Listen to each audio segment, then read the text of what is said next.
La gentillesse excessive, c'est pas une qualité, c'est un aveu de faiblesse. Dans un monde de loups, celui qui cherche à plaire finit dévoré. Et aujourd'hui, je te montre 3 leçons pour élever ta confiance et comment être craint. Et on va prendre l'exemple de Cain Tejada dans la série Power Book. Donc écoute bien la vidéo jusqu'à la fin. La première chose, c'est qu'il crée de la peur, mais il la dose intelligemment.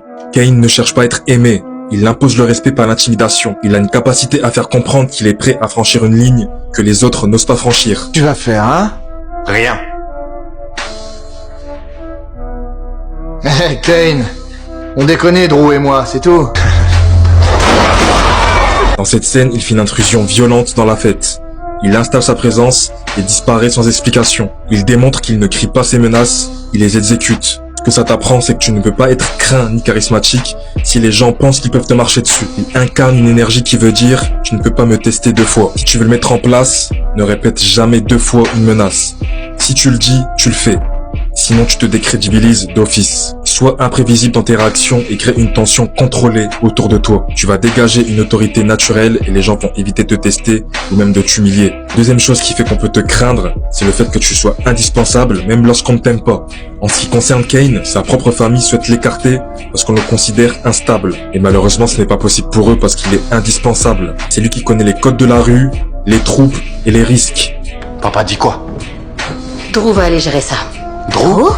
Cain, je veux que tu suives ton frère et que tu couvres ses arrières. Je veux pas qu'il te voie, ni même qu'il sache que t'es là. T'as compris? Ton père veut qu'il apprenne à se débrouiller seul. Ce que ça t'apprend clairement, c'est que la confiance ne vient pas d'être appréciée, ni même d'être validée.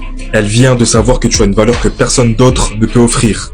Cain ne peut que être respecté car il incarne une fonction que les autres n'assument pas. Donc développe une compétence non remplaçable. Que ce soit dans ton travail, dans ton cercle social ou même dans tes projets. Sois celui qui agit là où les autres hésitent. Ne cherche pas l'approbation, cherche l'utilité. Dans les systèmes hiérarchiques, c'est celui qui fait avancer les choses qui finit par diriger. Même ceux qui ne t'aiment pas doivent te respecter et t'inclure. Et la troisième chose, ne t'excuse jamais d'avoir du pouvoir.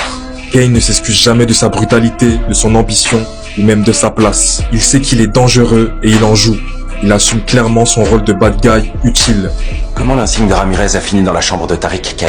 Ton petit ami la balance qui t'a dit ça? Et vrai, t'es pas une balance. Non, tout ce que j'ai fait, c'était pour protéger cette famille, pour protéger toi. Dans cette scène, son frère le prend pour un idiot et l'accuse d'avoir piégé Tariq pour son propre intérêt. Mais Cain ne s'excuse pas, il assume ouvertement et il ne s'en cache pas. Ce que ça t'apprend, c'est que tant que tu demanderas pardon pour ce que tu es, tu resteras un figurant de ta propre vie. Donc affirme tes positions sans justification émotionnelle. Tu vas inspirer la confiance et la crainte. On te verra comme quelqu'un de stable, fiable et sûr de lui.